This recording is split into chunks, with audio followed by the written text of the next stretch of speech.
Hi, everyone. I'm Peter Ng. Welcome back to Catching Up, the podcast where conversations don't end when the bell rings. If you're new here, make sure you follow us on Instagram at the Catching Up Podcast for clips, updates, and behind the scenes content. Today, I'm reconnecting with Zach Nelson, who's a store manager of a medical dispensary.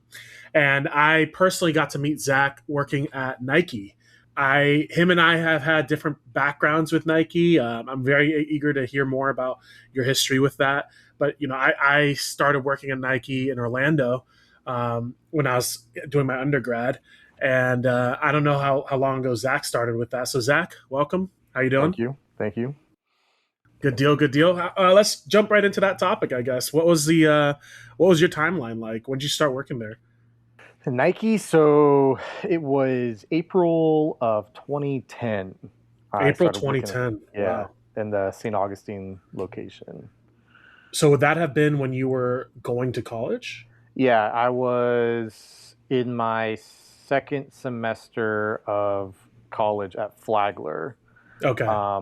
And I needed a job. Yeah. College student life.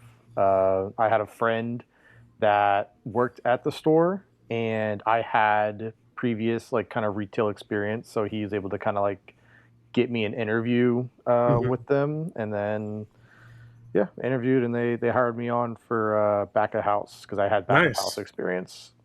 Now, tell me, so I know that the Orlando stores are obviously massive compared to the St. Augustine store being like a more standard outlet store. When I got hired at the Orlando store, the iDrive one, they had me go to like a separate factory. I forget off of what highway it is, but there was like a separate factory just for loading and unloading, but it was for a training. And we had to do like a 4-hour training there. Did you guys have anything like that? No. I think we did have, there was like some sort of video we did have to watch like in the manager's office for like some sort of like orientation kind of thing. Sure. I think it was like a 1 day thing, and then after that it was just like, hey, you're scheduled for the floor, you're back at house, so we'll see you on your shift. Get to it. I got you. That's what I expected, truthfully. It was something wild, and I was like, we're showing up at this place at 6 p.m. and we're not getting out till like 9. What the hell is this? And I have a funny story about that situation too. So like the point of it was to be all about the brand identity, because obviously shoe culture is a big thing, but also like Nike really prides itself with its brand and whatever. Oh, it's almost like a cult sometimes. Oh yeah, for sure. Somebody came in with some Adidas slides on, and the person running the orientation like pointed it out and was like, I'm not here to like, I'm not going to fire you or anything, but like, this is what I'm talking about when we're talking about brand identity. And the person who was there, she was like, I don't see this as a problem. This is just the stuff I like to wear. And the guy was like, are you certain about that? And she's like, yeah, this is just my thing. And he's like, okay, well, we won't need you to come in for your first shift. I was like, that's crazy. I mean, that is kind of crazy. I mean, I don't think it was ever that kind of extreme at my store. I definitely see it in Orlando because y'all were like, Vineland and iDrive, two biggest stores in the entire world. Yeah. $60+ million a year for both those stores. Just insane amount of volume in business. Right.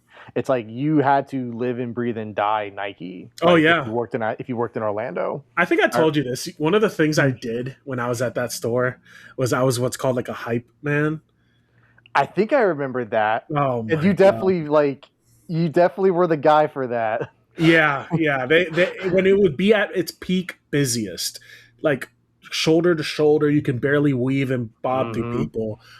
They would have me, or like a couple other people who were also loud and bombacious and just like talking a lot.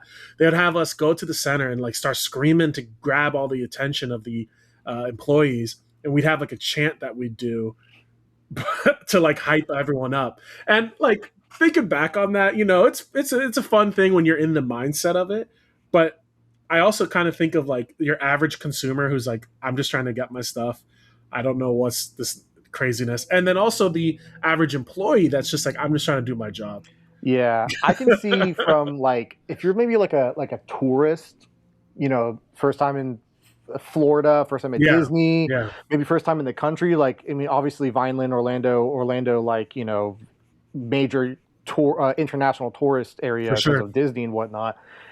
Like, and it's like maybe you've never been to a Nike store before, and like you go to there and like you see that, you're like, oh, like they go hard or something. It's like it's you're not going to see that in any other Yeah, store. So like, yeah. Nike's that's Nike. That's Nike right there. And it's crazy because I knew some people in the iDrive outlet who worked at the other like competitor stores like Under Armour or Adidas, and I asked them like on lunch breaks, like, "Hey, is this what it's like there?" They're like, "No, we just do it. We're there for our job." And I was like, "Oh, okay." It was different. It was certainly different. But kind of a fun fact, like a small little side note. There was a guy I worked with at that iDrive Nike. He was a manager of mine who now is like a multi-million follower Instagram account.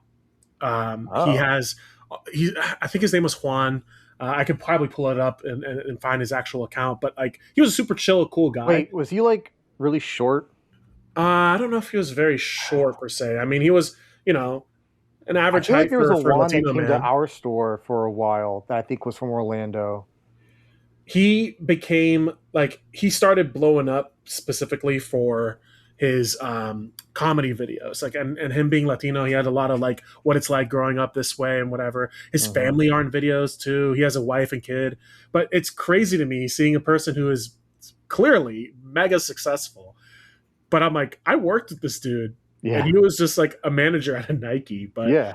I'll have to pull up what his name was because I'm drawing a blank right now. But Hmm. either way, I always thought that was a fun little reminder of a different time. It was just crazy, No, crazy I for remember. Just, I just remember when you first got there to our store in St. Augustine, it was like culture shock for sure. you because Yeah, you yeah, were like, "Is this really what it's like every day? Like in terms yeah. of business?" And we're like, "Yeah, dude. Like it's not Orlando." Right, right. I was like, oh, so we're just gonna barely like there'll be times where like one or two people pop in and that's kind of it for the 30, 45 in an hour. And I'm like, Hmm. okay, that's it. But it was fine because I think the most important thing is we got to meet some cool people and coworkers and stuff, and Oh yeah.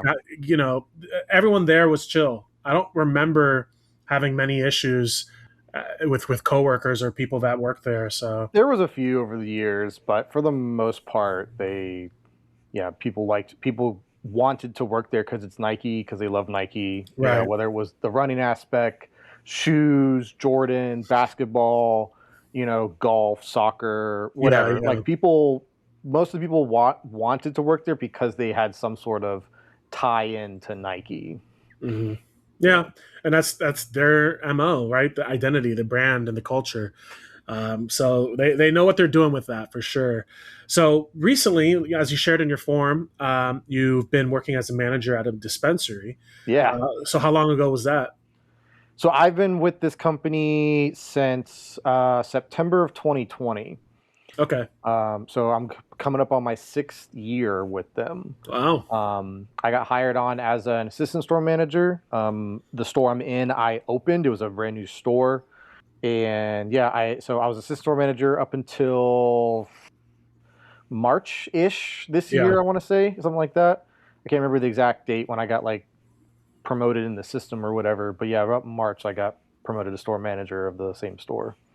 How was that adjustment from previously working like back of store, where you're working with other people, but you're not necessarily like front facing, to Well, now? Go ahead. so so after you left Nike and pursued your dream of what was it? Like medical sales and Chicago. Yeah, yeah, that was a very short-lived dream, yeah. but it was Um, something. It was different. so like after you left, I was at Nike for 9 years, Yeah, a yeah. little over 9 years, right? So I eventually was pulled out of back at house and then into like footwear section, and I was like Oh, okay. helping manage that and whatnot, whether I was the full timer or the stretch lead. Um, so I got a bunch of experience, on the customer front facing end, cash register.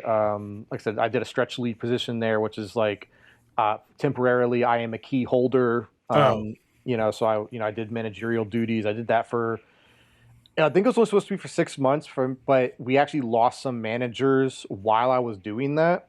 So they kept me on longer doing that. I think it was closer to a year. wow. It was really cool. That was a really good experience because eventually I left Nike um, because of some internal disagreements, shall we say. Sure, sure. And I went over to Under Armour. Uh, that was 2019, like Mm, May of 2019 or something like that. And at there, I was the assistant store manager. okay. So that was my first like management position, like official management position. I Yeah, was at Under Armour for about a year and a half.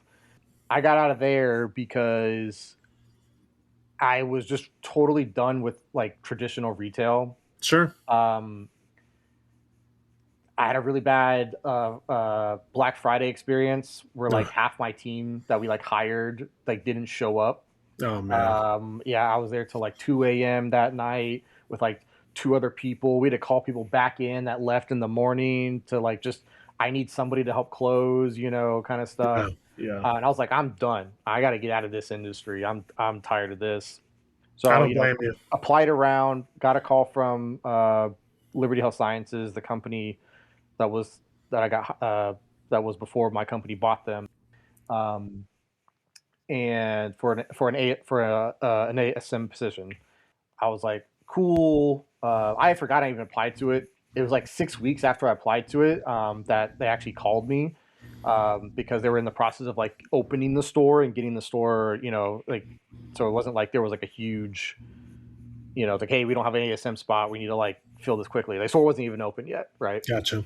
Um, so when I got that, that's when like it was really different because at the time in Florida, in the medical marijuana industry, it was still treated very medical like, Mm, so very kind of pharmacy like.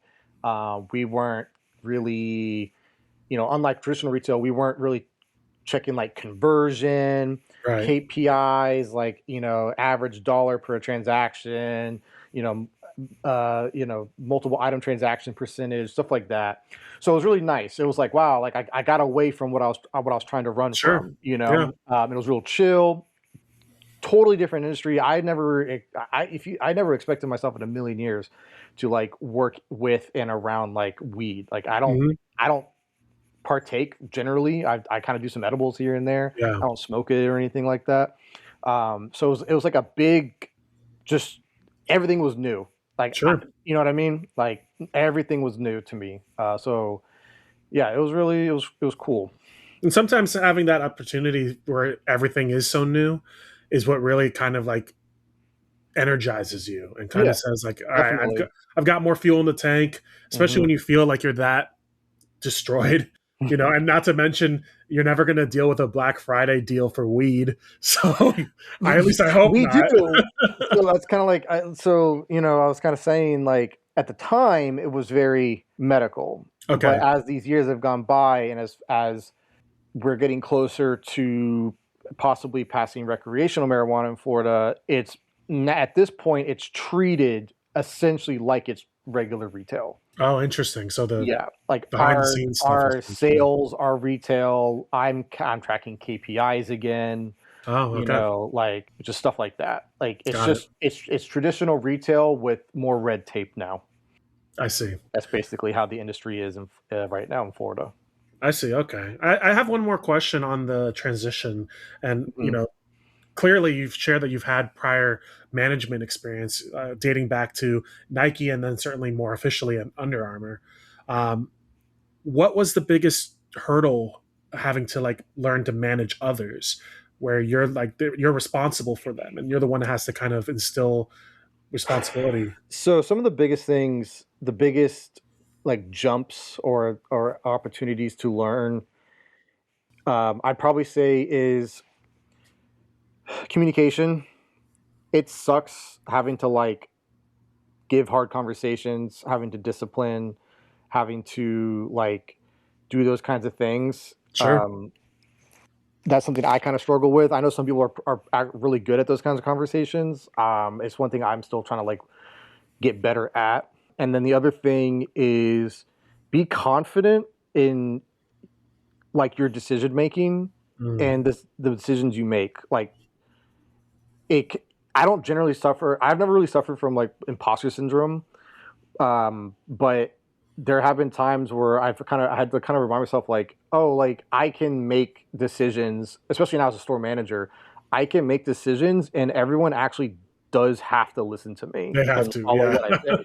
You know what I mean? Yeah, It's right. like I think it's because I'm just like I'm just like a laid back kind of cool guy, like as a kind of a management style. Sure. Um, that I have to kind of remind myself that, oh yeah, I can just be like, hey, we're gonna do this now, Yeah. and then everyone just does this now, you know. Correct me if I'm wrong. Did you have was it your mom or one of your parents was a teacher? My mom was, Okay. yeah. So she might be able to attest to this, but like what you're sharing reminds me so much of what it looks like to be a teacher as well. It obviously does vary depending on the grade levels and stuff, but when I Hmm. started teaching, I never necessarily had a concern about are these kids going to believe me and like trust me as the quote unquote adult in the room. However, I was so laid back and so go with the flow, laissez faire, that not only did I have kids flat out cheating on tests that I wasn't even aware of, and they would tell me after they took my class because they're like, "Oh, you were so chill," and it's fine that I'm telling you now. I'm like, okay, well, there goes my trust. Hmm. But I had kids who crossed the boundaries of like nothing inappropriate, but just were trying to be closer to me than the student teacher relationship should be, and it ultimately came down to the point where I was like, oh, I had to learn a lesson of I can be friendly with my students, but I shouldn't be friends with my students. No, I've actually had to, when I worked at Under Armour, I learned a hard lesson on that with one of my employees who I thought, I was like the cool manager, we're Sure. friends, Yeah. Yeah. and I kind of talked to them in like a way you would talk to like your buddy who made a mistake, Mm, and I used some language that I shouldn't have, and that like really affected them, and I had to have some conversations with my boss and whatnot. Um, so yeah, definitely like that was one of the things I learned is knowing where the line is and recognizing like in each situation like how far can you take oh, something for sure. with your 100%. coworkers. Um, yeah, like that. It's definitely a real thing you got to be aware of. That's how you get in trouble real fast. Yeah. Yeah, for sure. But those are learning opportunities, at least. Hmm. You grow from that. So that's awesome. I'm glad that you're in a better position now, and you've been able to climb a little bit more through Hmm. the order of things, and you're not dealing with as much. Hopefully, you're not dealing with as much stress as what you were dealing with in the more traditional retail sense. It's still pretty. This is the most chill job I've like ever had. Like, Good. yeah, I have. I mean, I have really good like bosses. I don't have like crazy micromanaging DMs and like crazy, like goals that they're just like we're never gonna hit. And I mean, we sometimes have those, but the company is good. It's like I said, it's we don't have a culture of like time crunch and stuff like that. So Good. it's nice. It's good to hear. Well, let's go ahead and move on to one of our first segments that I like to do with my guests. So, something I like to ask all my guests that they appear on for the podcast is what's something you learned today or recently? So, if you want, I can start, or if you're ready, you're welcome to start us off as well. Yeah. So recently, my girlfriend taught me the word for so the word nocturnal, like Yes. and what that means, right? Hmm. You know, I she taught me what the opposite of that is. Okay. So, like awake in the day and active in the day? So animals that are around during like dawn around the Okay. yeah. Okay. Yeah, it's called crepuscular. Hmm. Yeah, and I was like, that's such an interesting word that that sounds almost foreign, but it's How did just she bring that up? Because I've only learned that word because of our cats. I think we were just talking about animals, because we like to go to like state parks and stuff like that Yeah. Yeah. and whatnot. And I she's a little encyclopedia with her brain, and she was just like, that animal is crepuscular, and I was like, what What? did you just say? What is Yeah, that? I Yeah. I learned that because I was curious why, dogs. I grew up with dogs, and a lot of people, are very friendly with dogs. Dogs tend to have a similar sleep cycle to humans, Hmm. but cats, now that I've had a couple cats, it's so weird how like throughout the day they're knocked out, but then at night, as you're winding down, they're running around doing everything, and that's when I was like, oh, they instead sleep throughout these spells of moments. So, Hmm. yeah, the more you know. Okay, good deal, good deal. Good to learn some new language when we can. Before I share my fact, I did find the guy who I was talking about. Juan wasn't his name, but he goes by Juan James. So I'm going to show you a picture of him here. Huh. Um, but shout out LeJuan James for anyone listening. If you're a follower of his or they like his content, he makes a lot of funny stuff. And again, I just remember thinking, yeah, 2.9, almost 3 million followers on Instagram. That's Uh, crazy. I just remember thinking how cool this guy was, and now he's blown up. So kind of cool. But my fun fact that I can share with you now has to do with a game that you and I played, and you've put in hundreds of more hours than I have. But a way that Zach and I connected is through video games. And more specifically, I had started playing Destiny. I was a big fan of Bungie and the Halo series that they've helped create. And those games can be played relatively fine by yourself, but tend to have the most lasting effect when you have people to regularly play with. And Zach happened to be already playing Destiny and was like, "Yeah, I've got a clan of people we run with, and just join up and we'll start running things together." To this day, I think Destiny 1, I probably have the most hours in of any game that I've ever played, which it is wild when I think of like the times that like I would just sink in, especially learning raids and stuff like that, Hmm. which was so fascinating because the raids, I think they did a masterful job, and you can speak to this for sure of like how they built them and how Hmm. they rewarded that curiosity without necessarily being like, let me hold your hand through this. But the actual fun fact, and I know you know this as well, is they had a prolific actor who voiced the ghost, the little robot that was your assistant for the beginning of the game or for the start of the game. And there was such a blowback to his monotone delivery. It was Peter Dinklage from Yeah. Game of Thrones fame that they recast him into Nolan North, which, like, I love Nolan. He's a great actor.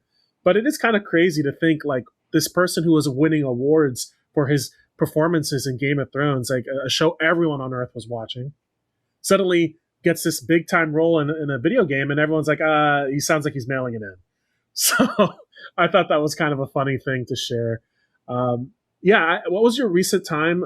I mean, Destiny 2 obviously is the sequel, but there's been so much there. I think I'm like 4,300 Oh, hours man. Oh, yeah, you blow my into time out of Destiny the 2. water. I think Destiny 1, because you can look it up on like some websites. I think Destiny Yeah, 1 is something like 1,500 hours or something like that. I incredible. I think. mean, it is truly a testament of building something that doesn't necessarily feel like a job or feel like a chore, but you actually like genuinely enjoy and you look forward to, and all the highs and many lows that Destiny has gone through. So I'm hopeful. I know we've talked about this off camera, but I'm hopeful that there's an inevitable future for them. Someone's got But to pick it up. It's just too big yeah, to die. truly, truly. But yeah, kind of a fun little thing to discuss there. So let's go ahead and move away towards something I love chatting about in general with my guests is just our past and like how things Mm, were growing up. So I see on your form you graduated in 2009. yeah. That's the same year I graduated high school as well. What high school did you go to? South Fork High School in Stuart, Florida. South Fork. Okay. Hmm. All right. So, how was that experience for you? Like, is there a moment that stands out the most, or just general overview? So high school for me was actually really good. Um, like middle school sucked, as it does for most people, right? Yep. Um, then I got to high school, and um, it was really good. So I was in band. So like one of my first things to do with high school was I had to do band camp. Mm, It's like the first 2 weeks before like school starts. right. So Yeah. like, you know, uh, we go to band camp, meet a bunch of people, make a bunch of new friends. You're already kind of familiar with people and the school before you like school even starts. So Hmm. kind of gives you a little bit of advantage in that regard. Um, yeah, like high school was great, honestly. Didn't really have any issues at all with high school That's for good the to most hear. part. Yeah, What instrument did you play? I played the trumpet. Nice. Were you playing from like prior to that time? Yeah, And I started playing trumpet in fourth grade, and I played it all the way through my freshman year of college. wow, could you still pick it up now if you needed to? Yeah, I Some got, basic I got him, lessons. I got him Oh, you right got it there. right there. Okay, good deal, good deal. Yeah, no, that's.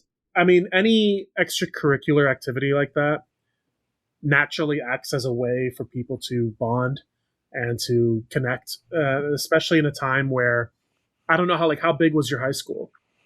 um, a little over 3,000. Like I know it's not the Okay, biggest, it's not the smallest. Compared to like the South Florida high schools sure, or sure. whatever. But for where we were, like it was a decent size. That's Um, about the same size as the school I was just teaching at, Timber Creek, and the school I attended up in North Florida, Nice. Um, all similar size as far as roughly 2,500, 3,000, a yeah, little older. But yeah. that's a big enough school that it's pretty easy to fall through the cracks if you don't find people that you connect Oh, with. definitely. I mean, yeah, definitely. You can definitely see it. You can see the people, unfortunately, Yeah. that you know seem to be kind of like the loner types and stuff like that. Now you went to Flagler straight out of high school, so Yeah. 2009 ends. Was that always like your number one choice, or did you have any other places you're looking So at? in my entire life, I was set to go into UF. Oh, okay, Gainesville, yeah. Both my parents went to UF. My mom graduated from UF. My dad didn't, but he did later graduated from FAU's honor. I think is their honors college Oh, okay. later in life. But they both went to UF. Met at UF. My grandmother taught at U. Not taught. Worked at UF. Wow. My yeah, Gator household. Yeah, yeah. Is all my life I'm getting told I'm going to go to UF. My sister went to UF. Good for her. Um, but I met a girl in high school, um, and she did not go to UF. She went to Flagler, Oh, and she was 2 years ahead of me. So I went to Flagler.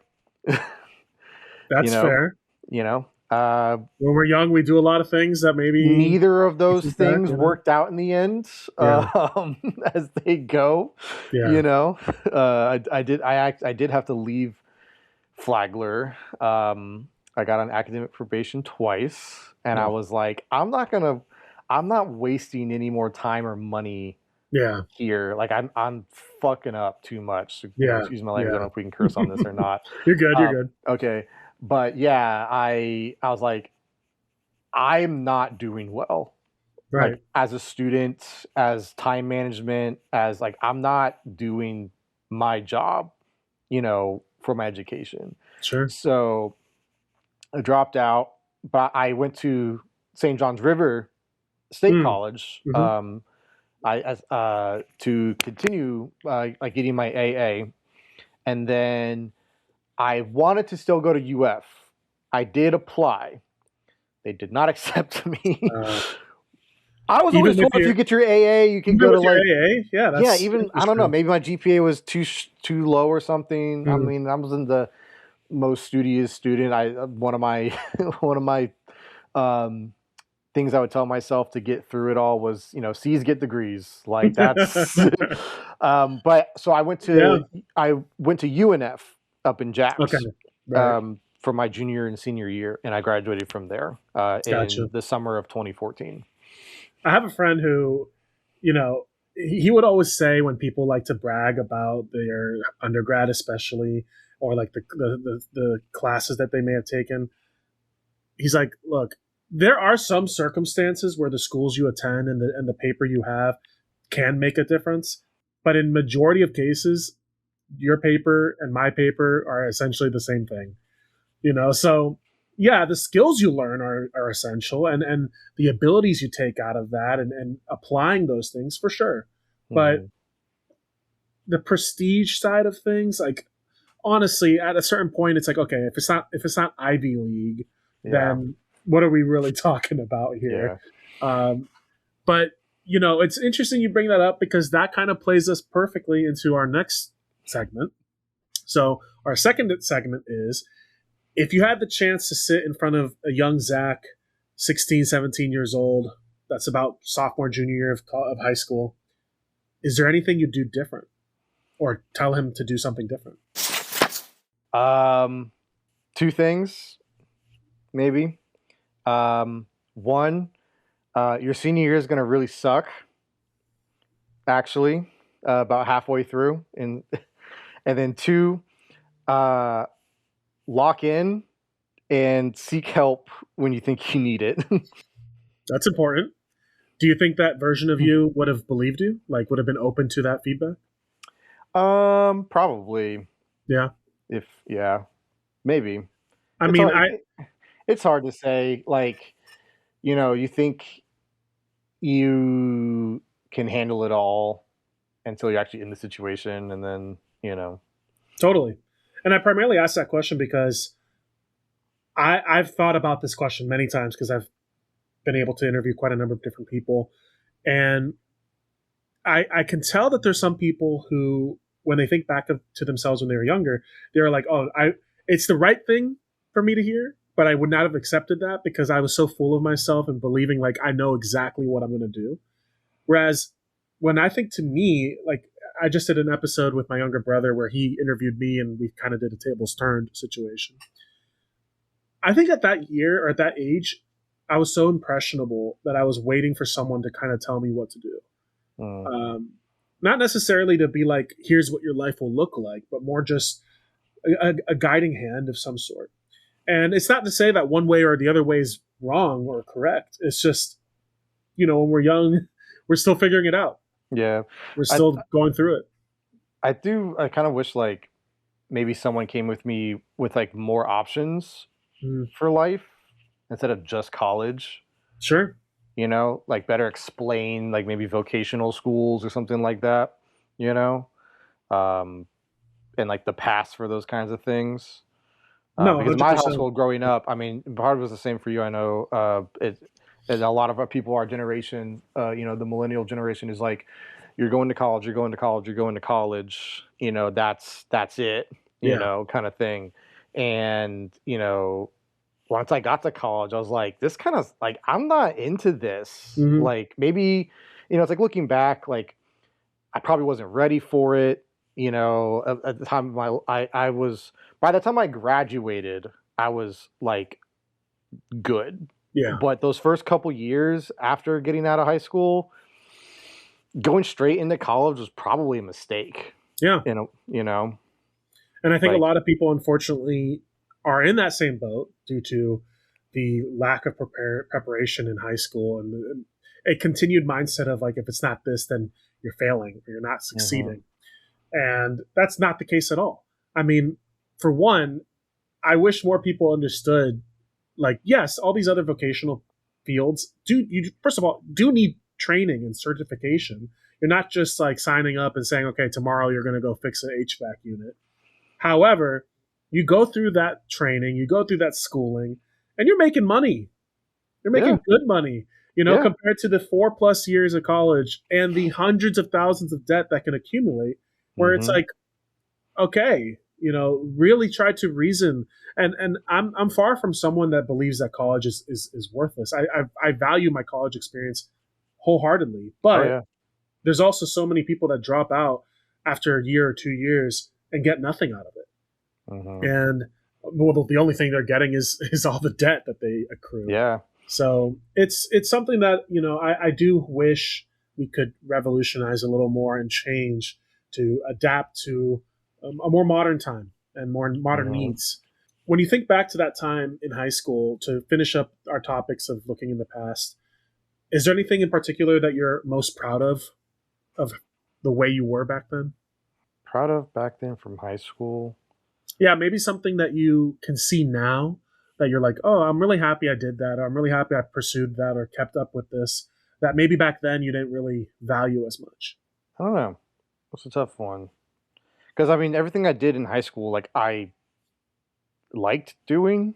Sure. You know, band, academics.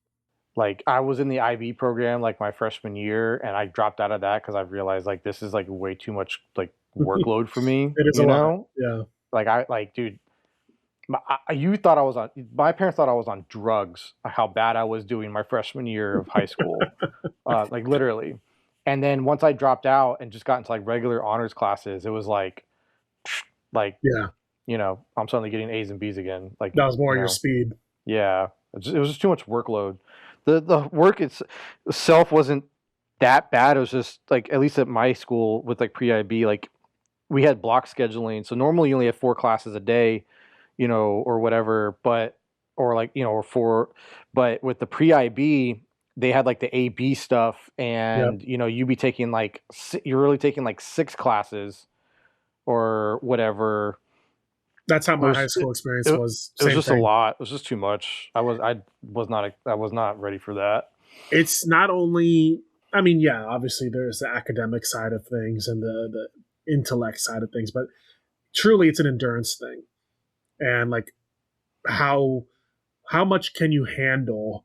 And some Hmm. people who are like incredibly gifted with this stuff, it's not a challenge, right? But then, yeah, Yeah. I had to work really hard when I did IB because I was like, oh man, I constantly feel like I'm drowning, and it wasn't a good experience, but No. it certainly wasn't a time that I was going to tell my parents like this isn't for me. Yeah, Yeah. that wasn't going to happen. But anyways, I appreciate you looking back and kind of reflecting on how things were back in your past and how things have gone. But now, as we're nearing the tail end of the episode, we can kind of focus more on where we're heading and what our future hopefully looks like. So, Zach, what's something you feel like you're actively working on? Um, right now, a couple different things. I'm actively working on paying down my debts. That's Um, important. yeah, with the promotion I actually got a pretty substantial pay buff. So I'm able to now start actually really attacking some of the things I have. Nice. That's nice. I'm working at getting at um, making up for all the years in the gym. All the years I've lost from all my back injuries that I finally Mm, got like fixed up the last couple years. So yeah, I'm getting back into powerlifting. I have a competition in about a month that I'm working towards right now. Should nice. go really really well. So I'm just kind of trying to catch up with some of the years I lost doing that. Are you hoping for some PRs at the competition? Yeah, like Nice. it should be pretty. It should be really good. Good deal. I've seen Zach, by the way, at some of his competitions for powerlifting. It's impressive stuff. I mean, the audience environment to it, and also just like you never really think of like a lot of people are familiar with the gym, obviously, and Hmm. working out and exercising, but the competitive side of it, this is a perfect example of you competing against yourself to try to push yourself to your limits. And it's a Hmm. very well regulated thing too. You know, if you're out of form or if you're not doing something correct, that's a DQ and that's it. You know, you wait till your next trial, your next attempt. So it's been really cool seeing how that's going. So I'm hopeful for you for your next competition. But awesome, that's good to hear that you've been going through different things and trying to learn different things and adapt to different things as well. One last question we got. When we were in school, be it K through 12, college, whatever, growth so often is defined by a more binary sense, as far as what's your grades? Are you showing up to class on time? You know, things like that, things that are Hmm. checkboxed yes or no. How would you determine growth for yourself today? I would determine growth if by like if you can look back on yourself on your life and, whatever time frame you want to look at that. And if you can like go, I'm better than I was now than I was then, whatever it be, whether it's, your mental health, whether it's your finances, whether it's your job, your relationships, your, all that stuff. If you can look back and the first thing you think is like, I'm better, Mhm. that's, I think that's how I kind of measure growth for the most part. I like that. Yeah, just pretty literally seeing like I'm moving in the right direction, Hmm. and doesn't necessarily mean you've done it or you've reached the quote unquote finish line, Yeah. but you're at least progressing and you're Hmm. making movements in the right way. Great, awesome. So I want to thank you, Zach, for being here and catching up with me today. Is there any final statement you want to share? Keep on keeping on, follow your dreams, put the work in, and life generally tends to reward you for that. There you go. Just gotta be a hard worker, push through. But if you enjoyed this episode, share it with someone who could use a reminder that growth isn't always linear. You can follow us on Instagram at the Catching Up Podcast for clips every Friday and new episodes uploading on every Wednesday. Thank you for listening to Catching Up, where conversations continue beyond the classroom. I'll see you next time.